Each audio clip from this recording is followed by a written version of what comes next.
What can I say? Anime has consumed me.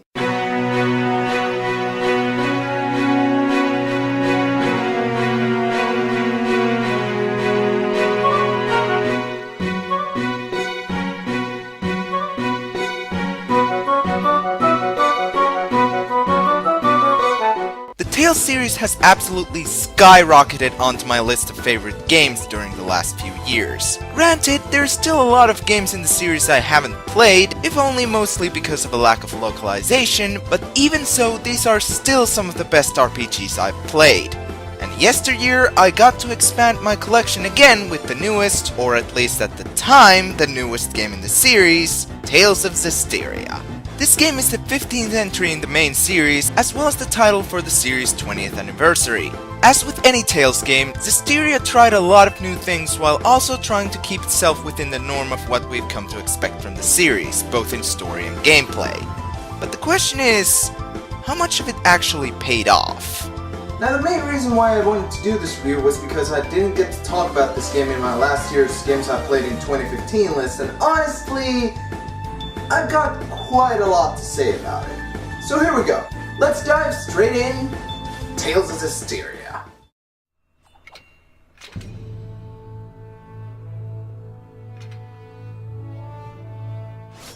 The premise of the game is pretty simple. Darkness and chaos are taking over the world, and it's your job as the hero to stop it. Alright, we covered the entire game story, nothing more to see here. In all seriousness though, while the premise is pretty simple and cliched, especially for an RPG, Zestiria does like to spice things up from time to time, which is pretty typical for a lot of Tales games. So basically, the main character Sorey is chosen to become the Shepherd, a heroic figure whose job is to stop all the malevolence and chaos and bring balance back to the world. Sorey also has the ability to see beings known as Seraphim, who are basically elemental spirits. There are Seraphim all over the world, but only a select few humans have the ability to see them. And it just so happens that one of Sorey's missions as the Shepherd is to bring back people's hope to the Seraphim, so that one day they can coexist in peace again and, so that humans can actually see them. And as it happens, over half of your party are Seraphim. There's Mikleo, who's Sorey's childhood friend, Lila, the Shepherd's companion, Etna, a sassy Earth Seraph, Dezel, he's edgy I guess, and Zavid, who's, a lot of things. That's not to say your party is entirely Seraphim, because there are a few humans in the mix as well. There's of course the main character Sorey, but also Alicia, the Princess of Highland, and Rose, who's, let's just say she's a person. Both the story and the characters serve their purpose pretty well. Like I said, the narrative can get a bit generic at times, but it's not a huge problem overall. Especially because this game can get really intense. Not spoiling anything, but a few moments in the story will contain your daily dose of feels. The characters are great as well, as per any Tales game. They all have clear archetypes, yes, but not only is the writing fantastic, the characters also play off of the archetypes really well, and some of them also get their good handful of development. However, it's not all sunshine and rainbows.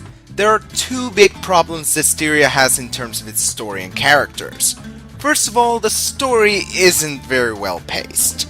There were multiple times in the game where it felt like the story wasn't moving forward at all, and a lot of the stuff you were made to do felt like padding. Second, I'm not a huge fan of how this game treats some of the characters. I mean, take Alicia and Zavid for example. The other is replaced by Rose after the first third of the game and moved to a supporting role, and the other shows up near the beginning, only to have his second appearance near the end. And speaking of the characters, the villains suck! The only one I found even remotely interesting was Heldolf, and even then, he's a pretty average villain. Rest of them though, they're either one-off bosses for dungeons, and when they're not, their backstories, motivations, and all those are hardly explained at all. I could probably find even more to complain about in the game's story, but honestly, it's pretty solid when you get down to it. Even if the story isn't well paced, the entertaining characters will keep me from getting bored, and when the story itself gets good, it gets really good. Plus, Lila is just too good. I mean, she's cute, hot. She's Fire Seraph. But yeah, story and characters, pretty good overall.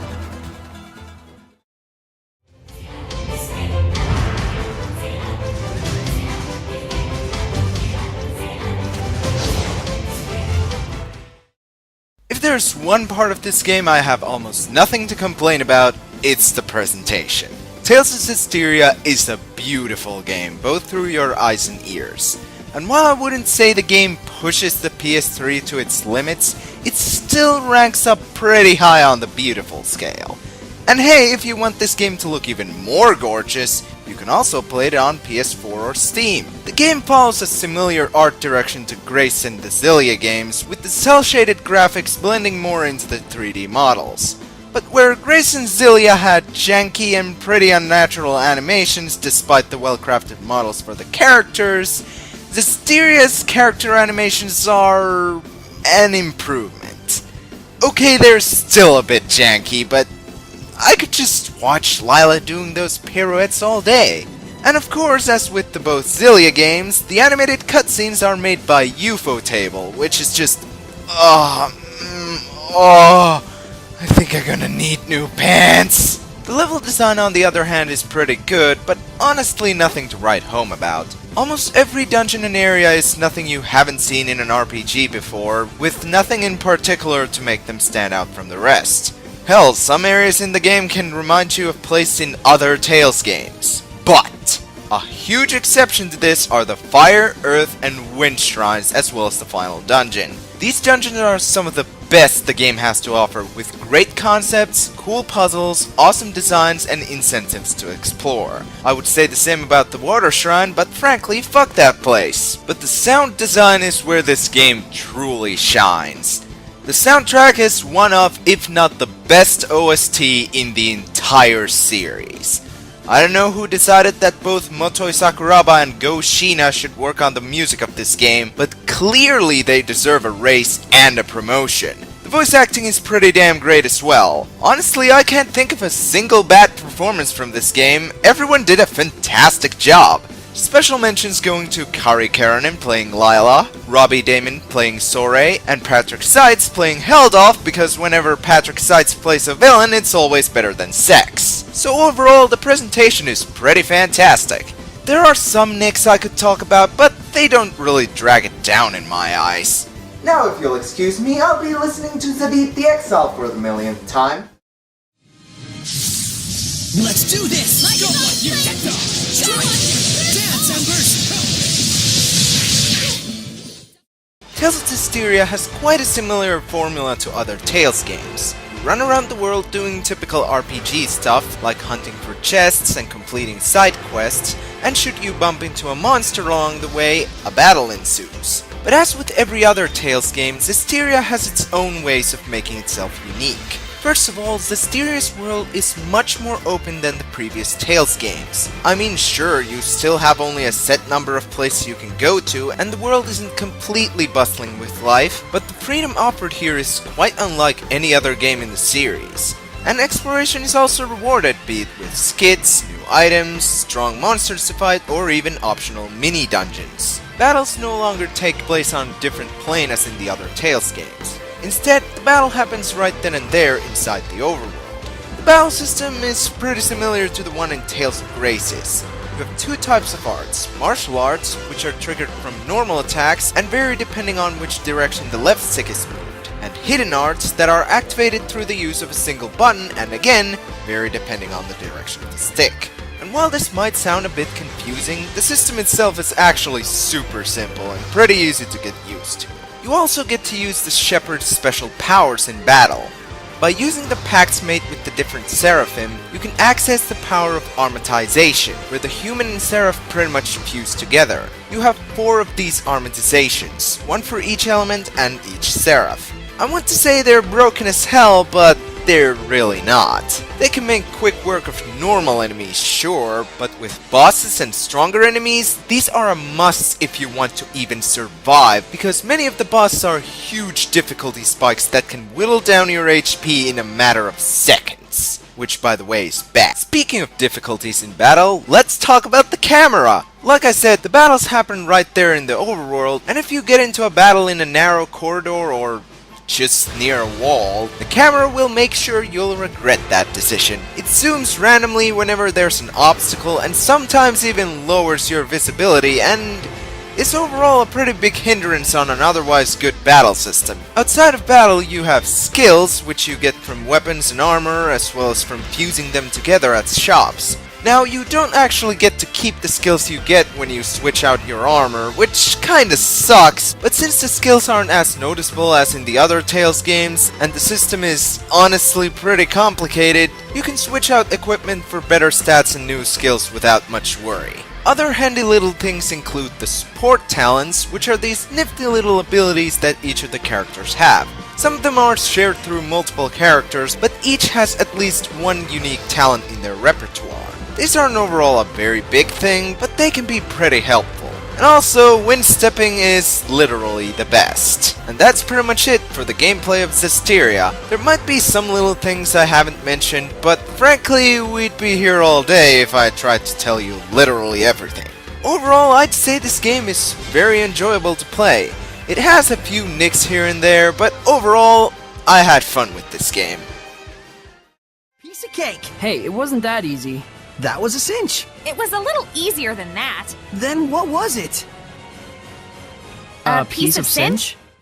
First of all, I apologize if I came across as pretty negative throughout this review, because that definitely wasn't my intention. I will say that Tales of Zestiria is very far from a perfect game. It has several noticeable flaws, it sometimes fails to keep my attention to the narrative, and the gameplay has multiple annoyances that drag it down. And overall, I just didn't find it all that impressive compared to some of the other games in the series. But even so, Tales of Zestiria is a great game.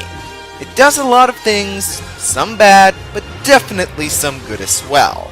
With an engaging battle system, an interesting story, when it gets going at least, entertaining and well-written characters with some great writing to boot, and downright fantastic presentation, Tales of Zestiria is, despite all its flaws, a great JRPG. With that said, the score I'd give Zestiria would probably be a solid 8. And really, this game is just pretty solid, and I definitely recommend it whether you're a longtime fan of the series or just a newcomer. Is it the best Tales game?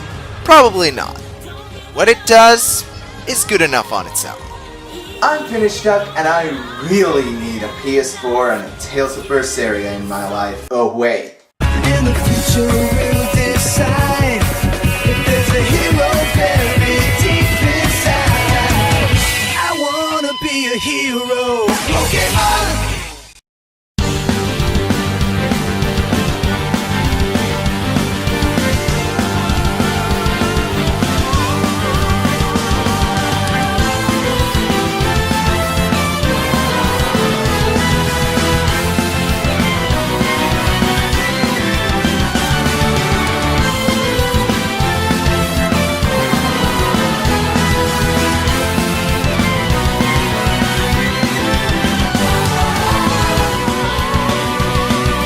Thanks for watching. Yet another video that I thought I could get out sooner, but didn't. I'm sorry, I really don't have any excuses for this. I was suffering from a huge writer's block with this script in particular, and opportunities to record were pretty scarce. But on the flip side, I've also been working on a few other videos on the side, which will hopefully come out soonish. Also, since YouTube screwed over the annotations, you can find the links to the stuff on the screen in the description. They shouldn't be too hard to find.